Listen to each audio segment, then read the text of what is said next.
Yesterday is gone. Tomorrow never comes. For today, I'm okay. Alright, I want to give all praises to Yahweh Ba'ashem Yahushai. Double honors unto the apostles at GMS. The great men upon the earth are Ruel. And salutations unto the elect pushing the truth of Yahweh Ba'ashem Yahushai. This is a lesson in response to the brother Kazak. Alright, he did a video. His channel GMS has the truth. Tomorrow is a privilege, not a right. I was watching halfway through it around. Says Satan. Yeah, man. You know, when we're in these times, man, where it's really coming down to the seconds. Just like this brother was going into, man, you know, you really gotta examine yourself even more. You gotta examine yourself more to the point, you know, like this man right here, where I got the quote from, Salakia. This guy, his name is Johnny Tapia, or Tapia. He was an Issacharite, a so-called Mexican boxer, right here on the right. You know, if you brothers get a chance, man, you can watch his documentary, Johnny Tapia, on HBO. It's on YouTube. You can watch it there. You know, this guy went through hell and back, man, literally. He overcame a lot of things in his life. You know, watching his documentary was really like it was an inspiration. You know, and he came back and he won multiple world titles in boxing. But I like the saying in the documentary, you know, that he quotes himself, you know, yesterday is gone and tomorrow never comes. For today I'm okay. Basically, you know, you take it one day at a time, man. Yesterday is gone, you can't bring it back, right? Tomorrow, you know, you don't have access to fast forward, and you don't know what the hell's gonna happen. You know, today you gotta take it as it is, man. You know, and I'm gonna bring out a couple scriptures to start off with.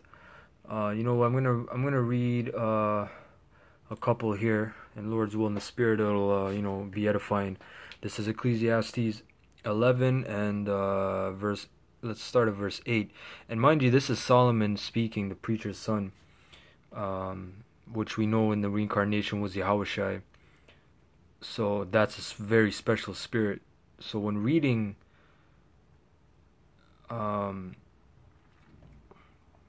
you know, these scriptures, these are very powerful spiritual scriptures, man. You know, these are no joke.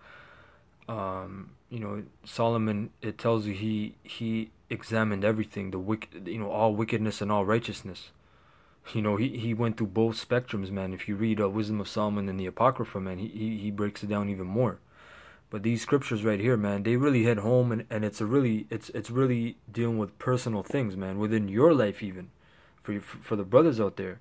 This is, I'm gonna start at verse 7 actually. This is Ecclesiastes 11 and 7. Truly, the light is sweet, and a pleasant thing it is for the eyes to behold the sun. But if a man live many years and rejoice in them all, yet let him remember the days of darkness, for they shall be many. All that cometh is vanity. You see that? These are very powerful words, man. You know, Solomon, you know, he's just describing the fact that it's a sunny day is a pleasant day, you know. But if you live many years, you know, remember the days of darkness, and it coincides with the scripture in the Apocrypha in Ecclesiastes about in the days of prosperity, remember, you know, your days of need, so to speak, roughly paraphrasing. Right? For they shall be many. Verse 9, rejoice, O young man, in thy youth, and let thy heart cheer thee in the days of thy youth, and walk in the days of thine heart, and in the sight of thine eyes. But know thou that for all these things the Most High will bring thee into judgment. And I love this scripture, man, because this is the YOLO, you know, oh, I'm young, so I'm still figuring out myself type kind of spirit, man. Which a lot of brothers, man, unfortunately, we're all in, because we're of the flesh. Not everyone is in it to the same extent and to the same level, but you know, when we came in the truth, majority of us were young. Some of us might have been even below our 20s, some of us in our early 20s. And of course in this life, oh yeah, 20s, doing all kinds of crazy shit. And but when you come into truth, you have to disassociate yourself with those things, and it's very hard because you're not only growing up in the world, but you're growing up in the truth. If you enter the truth in your early years, and you got to take that into consideration. You're not only growing up in the truth, you're actually growing up in the world. Your actual body, your actual life is still growing up. So you can't get too crazy on, oh yeah, I am in my 20s. Maybe I should do that thing. You have to filter everything through the scriptures, man. And in your 20s, of course, it's a fast life. It's a big fast life to where you don't think about tomorrow. You do crazy shit, and all these things, man. And I can tell you from personal experience, from a man being in his 20s in the truth, in my early 20s, when you're 20, 21, 22, 20, 23, 24, you're just, those situations do arise, and there's obviously a reason that this video is getting out for whatever pressing matter. But the point is, man, I can tell you that there's gonna come a lot of those times for you brothers, and now even more, because we're in the time of the end. And we know in the time of the end, it's not going to really perceive itself to be the end, because it tells you, 1 Thessalonians 5, it was a chapter, verse 3, for when they shall say peace and safety, then sudden destruction cometh upon them, and it tells you, as in Matthew 24, as in the days of Noah, they were eating and drinking and marrying, so shall they be in the coming of the days, in the days of the coming of the Son of Man, right? So, those situations will arise. Oh yeah, I can go to the club, and I can do this. And when a man gets in his 40s and 50s, he's going to start to feel the repercussions of those things that he was doing in his 20s and 30s. Not so much as, still people, I know people in their 40s, man, they think their body's in their late teens era. But yeah, man, this should bring great balance to you, because you're in the truth, man, and you're growing up, your body's growing up, your life, you might have just enrolled in college and found out the truth, hey, you might have your first real woman that you live with, and you're in the truth, so all these things come. But see, what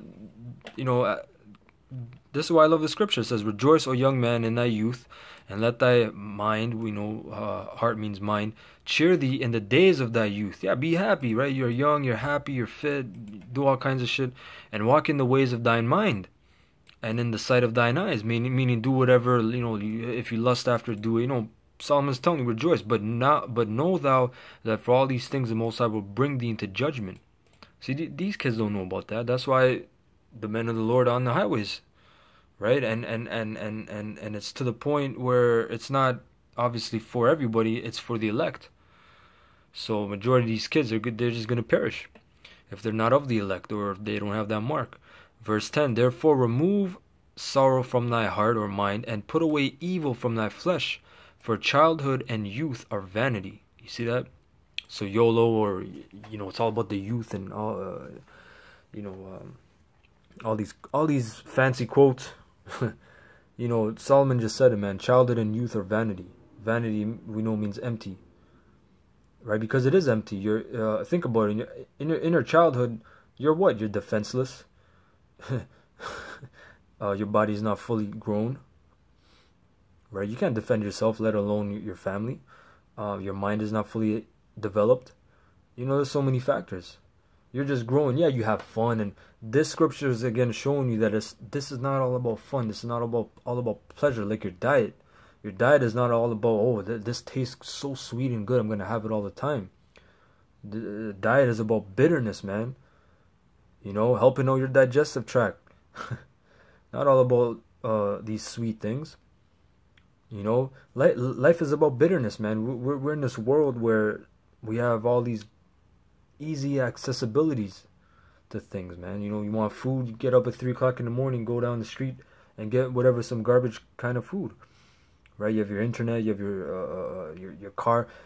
In the ancient times, and the ancient ways were rough, man. They taught you bitterness, they taught you principles, They taught you morals on a very stern level. You know, like one of the greatest rewarding professions is you know, and what I mean by rewarding nowadays, not in your pocket, but you know, with your mind and with your spirit and with what you see, is construction work, whatever trade that you work in, man. You know, you take dirty, nasty things that people don't even want to touch, and you make it into something beautiful, man. Whether, you know, you're a landscaper, you take all the, you use the earth, you work with your hands, and then you create something beautiful. But it all starts with what? Bitterness. You know, something that's despised. You know, if you're a farmer, man, it's hard, sweating, back-breaking work. You know, whatever trade you're in. I'm gonna go to 2 Timothy 2. Let's start at verse 19. Nevertheless, the foundation of the Most High standeth sure, and it is sure.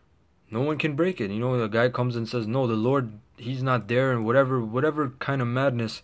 The foundation of the Most High standeth sure. Whatever's in the Old Testament, it will reflect into the New Testament. Not one jot or one tittle will pass away, as Yahushua said in Matthew's chapter 5. Having this seal, the Lord knoweth them that are his, because we're all predestined. We are all predestinated, right? And let everyone that nameth the name of the Anointed depart from iniquity. So we got to talk the talk and we got to walk the walk to the best of our ability. But in a great house there are not only vessels of gold and of silver, but also of wood and of earth, and some to honor and some to dishonor. Right, representing what? The brothers, man. So you know, brothers go through hell, they get purged like gold and silver, some to their own destruction like wood and earth. Verse 21, if a man therefore purge himself from these, he shall be a vessel unto honor, sanctified and meet for the master's use, and prepared unto every good work, which you see brothers are doing, man. If brothers aren't doing the work in whatever office you have been predispositioned, you know, then you have no use for the master, right? Verse 22, flee also youthful lust, man. That's why I brought this scripture, because, yo, man, you know, you're early 20s, man, you're late teens, you are, of course, man, you're a testosterone-driven being, man. you wanna fuck every pussy that you see walking, every woman that you see walking, you want to have sex with, you know, but that is a gateway, that is a place that leads you to more iniquity. All right, so that's why Solomon even said youth is vanity, childhood is vanity. Right, so we have to flee youthful lusts, but follow righteousness, faith, charity, peace with them that call on the Lord out of a pure mind.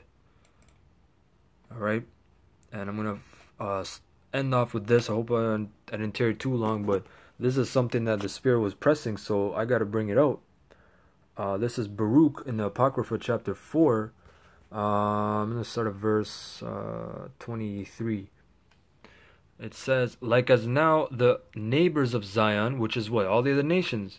If you look at an ancient map of Israel, which that's what Zion represents, you had Ammon, you had Moab, you had Edom, you had the Philistines, you had the Assyrians, you had all these nations, the neighbors.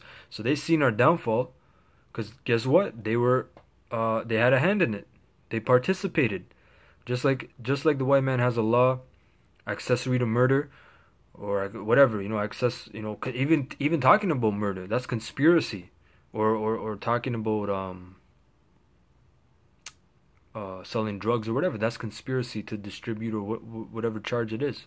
So all these nations, they're accessories, man. All right, and they not only seen it, they clapped at it, and they rejoiced at it. So they have no excuse. So shall they see shortly your salvation from our power, which shall come upon you with great glory and brightness of the everlasting, man. You see these are powerful words, man. Great glory. What's that great glory? When you see Yahushua coming out of the east with his chariots, man. And you as a hopeful elect, you get beamed up into the chariot. That's glory. That's great glory, man. And brightness of the everlasting. Verse 25, my children, suffer patiently the wrath that is come upon you from the Most High. Verse 25, for thine enemy hath persecuted thee, but shortly thou shalt see his destruction and shalt tread upon his neck. You see that? Verse 26, my delicate ones have gone rough ways. And we are delicate, man. We're known as the Most High's woman. You know, we're known as a lot of delicate things. Olives, you know, olive branches, these are delicate things. You know, it tells you Jacob is a plain man dwelling in tents. We're not a man of the wilderness like Esau. Combat boots and going out there and doing all kinds of crazy exercises. Although we can, because we're blessed always. You know, Israel, prince of the power. But a prince, as you look at it, he's what? Spoiled. He is. And guess what? We've been spoiled, but we've been taught the hard lesson as well. So when we come back in the righteousness as the righteous prince, you know, the king or the priest, all these titles, right? Hey, we're gonna know. No one can say, "Oh, you're spoiled," or "you're rich," or everything's handed to you. No, we've had everything handed to us, and then we've had it lost. You know, we've lost it. We've taken the stripes on our back. You know, we've taken the shots, the dirty shots, and we came back into the righteousness again. Right? And we're taken away as a flock caught of the enemies. That's why we're known actually also as the sheep. Sheep are what? Delicate. They're not fierce animals. Verse 27, be of good comfort, O my children, and cry unto the Most High. So this brother put up another video like that. Sing unto the Lord. Right? But we gotta cry. We gotta sing supplication like Gad when they if you go to powwows and hear them singing, it sounds like they're crying because they have that war cry. Either, you know, war cry or sometimes, you know, it's a cry for supplication, man, for humbleness in a meek state. Right? So when you pray into the Lord, man, if you don't mean it, then what's the point? If you can't feel it, if you can't feel it vibrating within your soul, when you're asking for what you need, you know, you're asking the Maker what you need. There's no one else to ask for those things. You can't ask your parents, you can't ask your woman, you can't ask your children. You're asking the life source, man, the energy source. If you can't feel within your bones, man, you know, you're really desperate for this, you're supplicating, then either that means you're bullshitting or you really don't want it. You know? For ye shall be remembered of him that brought these things upon you. Verse 28, for as it was your mind to go astray from the Most High, which we lost it, right? We had it, we lost it, we went off. So being returned, which we are through the grace and power of Yahweh B'Shem Yahushai, seek him 10 times more, man. That's what, you gotta seek it 10 times more. You know? Seek Yahweh B'Shem Yahushai 10 times more. Right?